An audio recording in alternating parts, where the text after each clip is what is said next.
Hey folks, Tristan here with a little bit of a message before the show. One of our Patreon sponsors, Cameron Clark, he's having a party for his production company, Company of Fools, Tuesday, February 20th in New York. So if you're in the New York area, you may wish to consider swinging by and checking that out.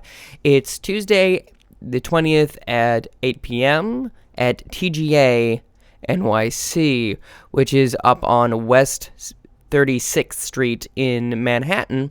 So please consider doing that. Also, a little bit of heads up. Once again, Agatha keeps writing stories with suicide in them. So just know that going into this, and then also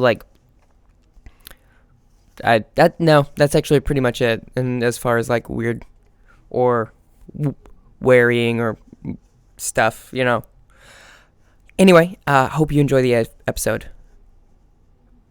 I love you. Bonjour, and welcome to the Amateur Detective Club. This club is exactly how it sounds. A bunch of amateurs talking about their favorite mysteries. So if you encounter a real mystery or a murder, contact the proper authorities. Do not come to us. We do not know what we are doing. But enjoy the program. Allons-y, let us begin. Quand il me prend dans ses bras, il me parle tout bas, je vois la vie en rose. Il me dit des mots d'amour, des mots de tous les jours. Et ça me fait... I now call this meeting of the Amateur Detective Club to order. I am Melissa Meli, the spy. I am Miles Neuvirth, boy detective. I am Young Dick! New name!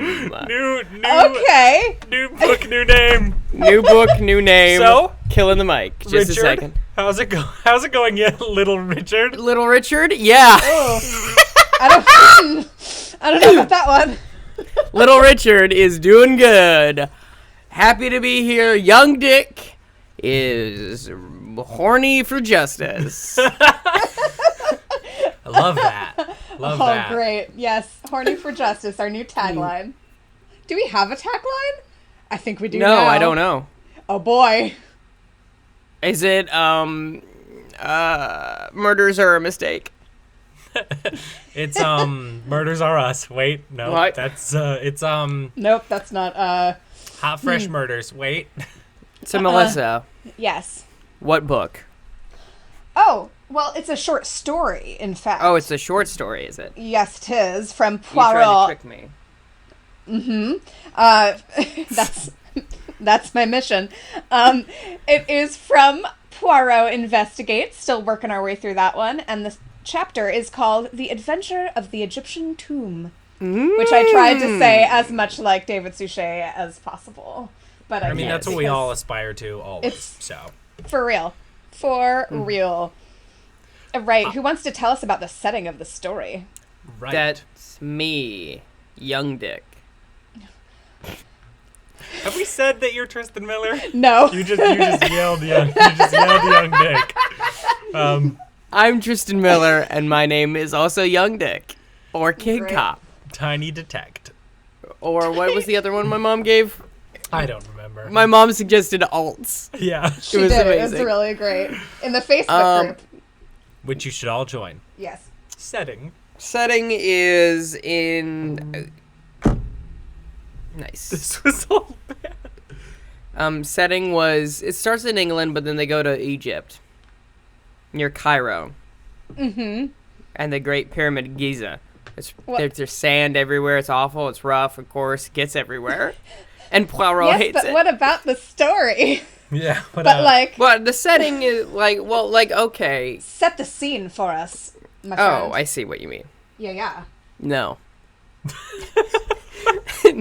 Secretary of Setting is a tough position. Not everyone can fill it. No. Okay, so basically there's been a series of 3 deaths, and people think it's in conjunction of the opening of a tomb of a pharaoh. What was the pharaoh's name? I can't remember. Menera. There it is. King Menera. And that's the setting.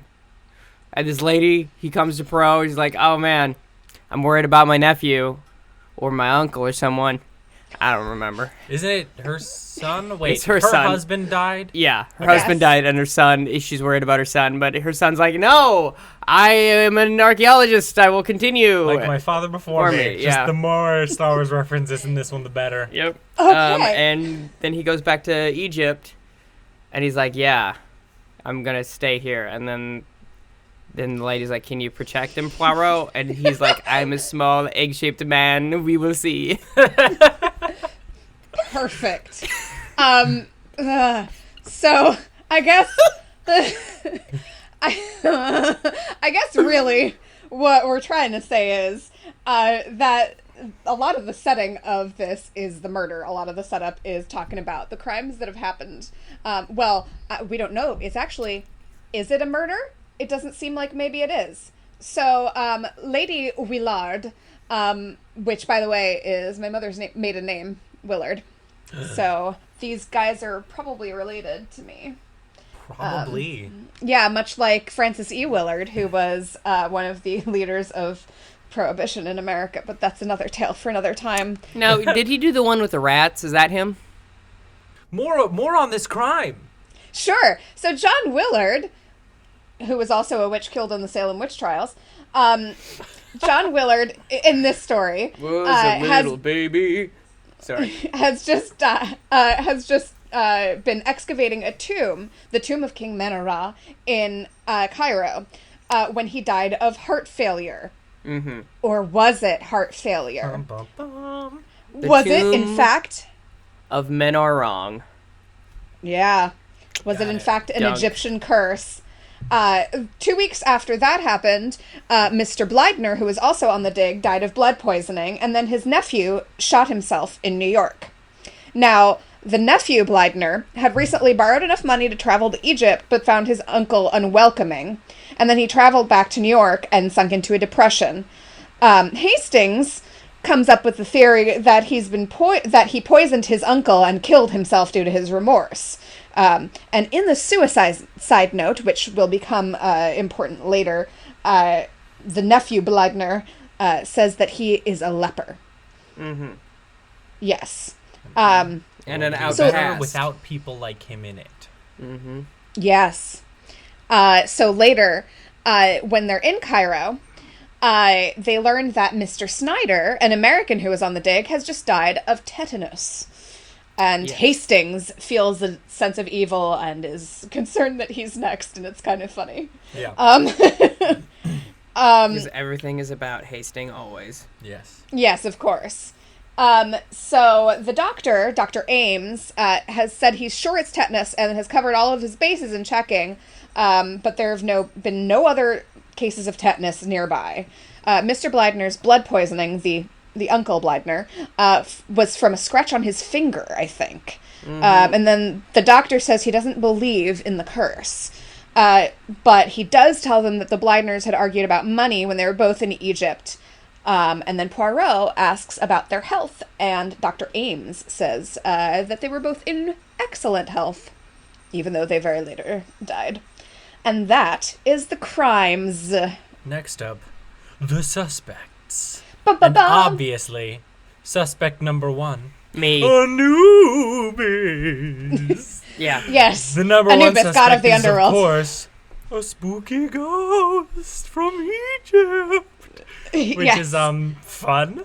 I do like my favorite. I do like the well-turned phrase where Poirot exclaims that he believes very much in the power of superstition, and it's pretty obvious to the reader what he's referring to. But Hastings is like, "Oh, I didn't know you were superstitious."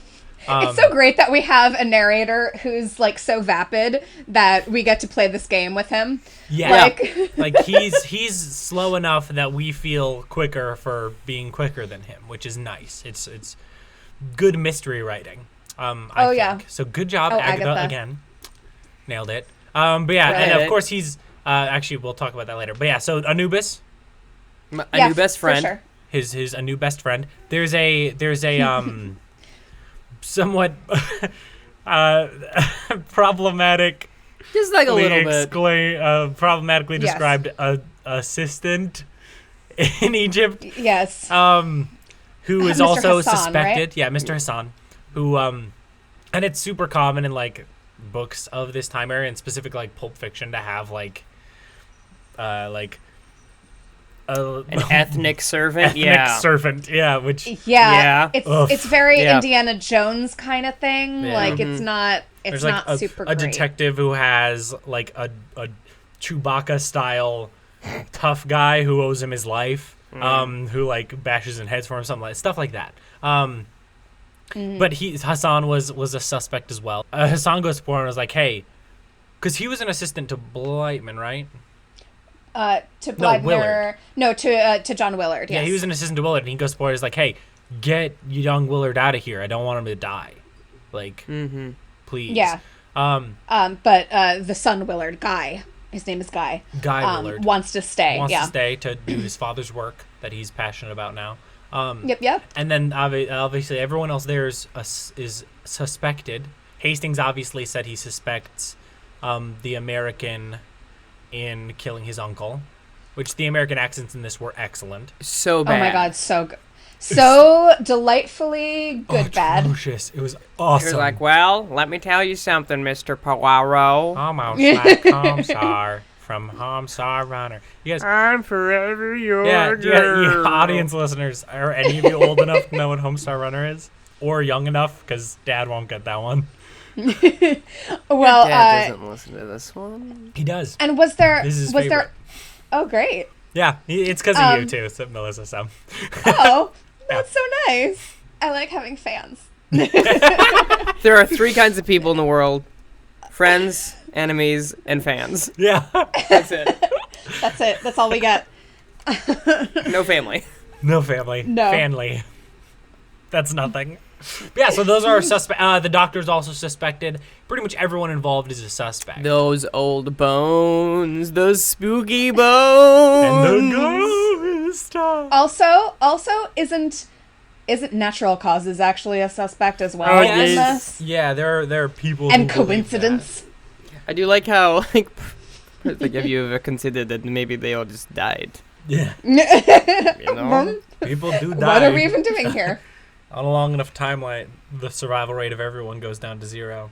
Yeah, seriously. Wow. And that's the We're gonna podcast, guys. Yep, we're gonna leave you at that. That was not we're a not Star even Wars gonna tell reference. That was you what Fight Club. happened. Oh my gosh. Meeting sojourned. This meeting has sojourned a lot. Okay, so what happens next? So what does happen? So well, I love that we get another. It's not on the level of the haunted house, but we get another like ploy by Poirot. Because in the God. night, they see a man with the head of a jackal. I almost said wolf, but jackal. And they're like, it's him, it's Anubis, he's here. And the doctor's like, we're being hoaxed, and rushes out to try and find the guy. yes.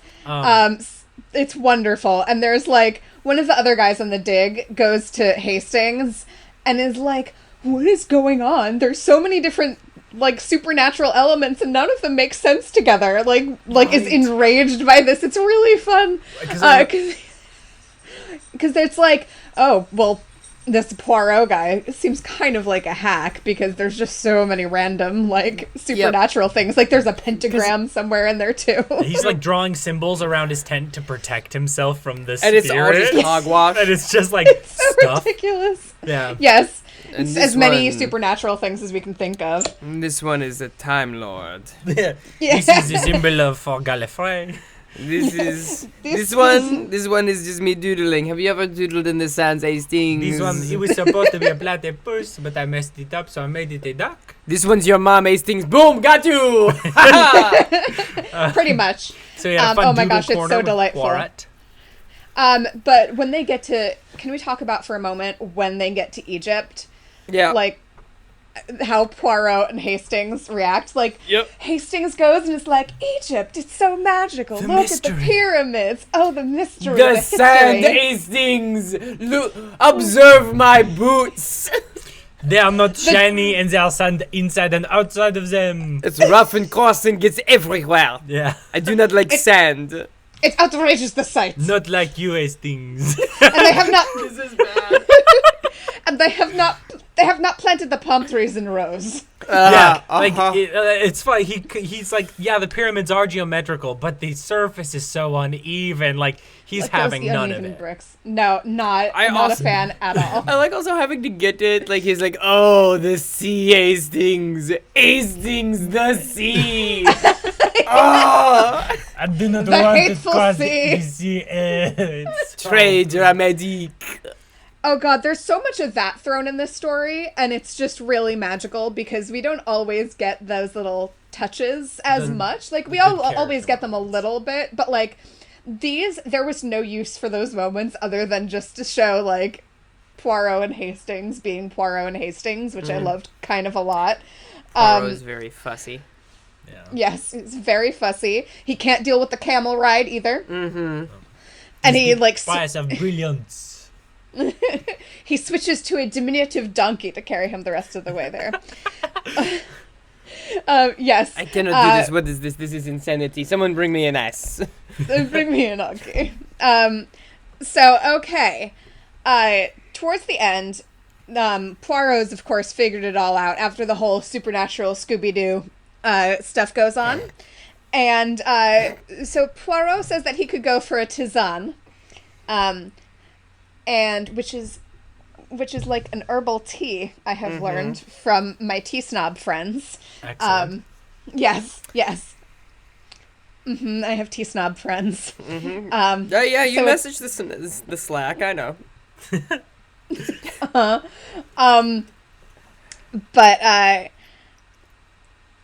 Oh yes, so he calls for this cup of tea, and it looks like he's had a cup of tea, and he's had he's drunk it. He's drank it. He put it in his mouth good and swallowed. So it seems. And Hastings noticed that he looks very ill. So they call the doctor in, and the doctor comes in, and Poirot says that he was faking and has emptied the cup into a bottle to show that there is poison in it.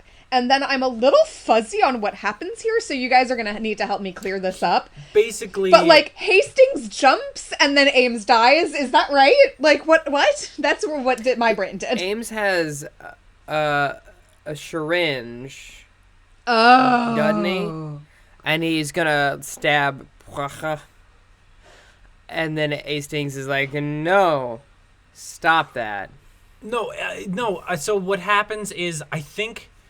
it's really hazy. Yeah, he has a syringe, and Poirot's like, stop him, and Hastings thinks he means stop him from getting me with the syringe, but what Ames was going to do, and what he did do, was kill himself. So he didn't go. It was like this is like the cyanide tooth. He didn't he wouldn't be taken alive, and Poirot's like, maybe this is better. Okay. Yikes. Okay. So get it. Thank you, Miles. I'm so glad one of us caught that. Yeah. So because it's just like, yeah. Yeah. Hastings is like, oh, okay, I got this. And no, Poirot's not have even it. a little bit. Yeah. So, okay, of course, then Poirot has to reveal everything to Hastings, who still doesn't understand what happened. So Mr. Ames knew the young Blydner, the nephew Blydner, before, and they were great friends because Ames had saved him from drowning at some point. Yes. So when Ames heard that the uncle had money, he conspired to cause the deaths of both of them. Basically, he heard them arguing about money, and so he's like, okay, well, if I kill the older Blydner, then the younger yes, gets his money. He'll gets his money, and then if he dies, basically, then I'll get all the money because I know that I'm the benefactor. As a joke? Ames. Yeah, it was a joke, Will. It was like, but it was official, and it was like, in the event of my death, give the, like, I don't remember, like the cigarette case that Ames loves so much to him, as well as everything else in my name, which is likely to be a handful of debts. Yeah. So basically, John Willard had died naturally. He did die of a heart attack. But Ames was like, oh, I see an opportunity here. And realized that everyone was freaking out about, like, the Egyptian curse. And then figured that he would just sneakily, medically cause the other deaths to happen. And everyone would still think it was the curse. So Mr. Blydner was inoculated by the doctor with the poison. that poisoned his blood. And then he gave the young Blydner leprosy. He wasn't saying, I'm a leper, like, A social problem. as a metaphor. He was saying, I'm literally a leper. And it I have wasn't leprosy now, even real so I'm going to kill leprosy. myself. He just had a Yes. skin condition, and the doctor said, "Oh, this is leprosy." Right, And it right. scared Thank you. him, That's and he right. ran off back home, And he shot himself. and he shot himself. Power Yes. of words, folks. Yeah. Yep. Don't lie. And at this point, Don't you know when lying's he's a sin? describing it, Poirot's like, "This is what I meant. Like, I believe in superstition as a force, because like once people start to believe in something superstitious, you could pretty much stab a man in broad daylight, and people will blame it on whatever the superstition was, which is Yep, what yep, the he doctor was- was using to his advantage." For sure. He was being very purposeful with his words, because he always said, like, I believe in the power of superstition. Or the force not, of superstition, yeah. Yeah, not, oh yes, I believe in this superstition. He was being very clever. Because Hastings was like, that does not track at all, Poirot. This doesn't sound like you. Yeah. Loki religions. Yeah. Yeah. It's 3 So that's distinct the Star Wars references. How many For you mustaches? counting at home. Yeah, how many mustaches? I like this one a lot. It had another spooky ghost moment concocted by Poirot, which really does bump everything up. I like it. I'm going to give it a 4. I'm going 4 as well. Yeah, with the good Poirot moments, the solid mystery writing, and the spooky ghost. Both of the fake spooky ghosts, the one that everyone believed in and the one Poirot made, and Doodle Time. This was just a banger. I'm gonna give this 4 to 5 mustaches. So we're out of 5. I was going to give it an 8. Yeah, the shorts are out of 5. and the Okay, well, novels that's are out nice. of 10. 8. 8, great. Yeah. Do you know why? Why? Got to make a good Anakin Skywalker reference. It's true. Nice. And apparently the heat makes Poirot's mustaches droop. Droop, which So, is very good. 4 out of 5 droopy Mustaches mustaches. just dingle dangles For off sure. the face. And hey, so I just actually did a lot of Agatha Christie research Yes. recently. And wonder I why. just thought I don't know. Foreshadowing. You'll know soon. But I just wanted to get in there that her second husband, Max, who was like 12 or 13 years younger than her, by the way. Nice. Okay. Nice, Agatha. Good work. Nice. Good work, Yeah. Gatha. She met him, he was an archaeologist. So I think she met him actually in a Oh. foreign country while he was doing a dig. So that's why so many of her stories take place with archaeology and stuff, because She she thinks it's joined him sexy. on digs. Yeah. They went on digs together like all the time. Yeah, I which bet was they did. super cute. Yep. Digging around. Getting all dirty. I left that one open for you. Yeah. Oh. yeah. Anyway, but yes. All right. We should call this meeting. I think there's nowhere to go from here. we ruined it. Let's go. That's how I do. I ruin something, then I walk away. That's how young Meeting Dick adjourned. Meeting adjourned. Gavel sound. Young Dick. C'est lui pour moi, moi pour lui dans la vie. Il me l'a dit, la journée pour la fille. Et dès que je l'aperçois, alors je sens en moi mon cœur qui bat. I'm Bridget Cosgrove. I'm Tristan Miller. Tell me, Tristan, how do you feel about history? I mean, I like it, except for it's the most boring thing I've ever experienced in my whole entire life, and I want it to stop. If only there was a way that we could make you feel better about that. Yeah, like if it was like funny and engaging and interesting with two people I really like. Yeah, I think I might have solved your problem. Oh yeah? Yeah, it's our own podcast, Blank History Month. Oh, that sounds really good. Yeah, it's great. When does it come out? Every Wednesday. Oh, I'll do that then. Yeah, it'll be great. Okay. Thanks. Yeah, bye.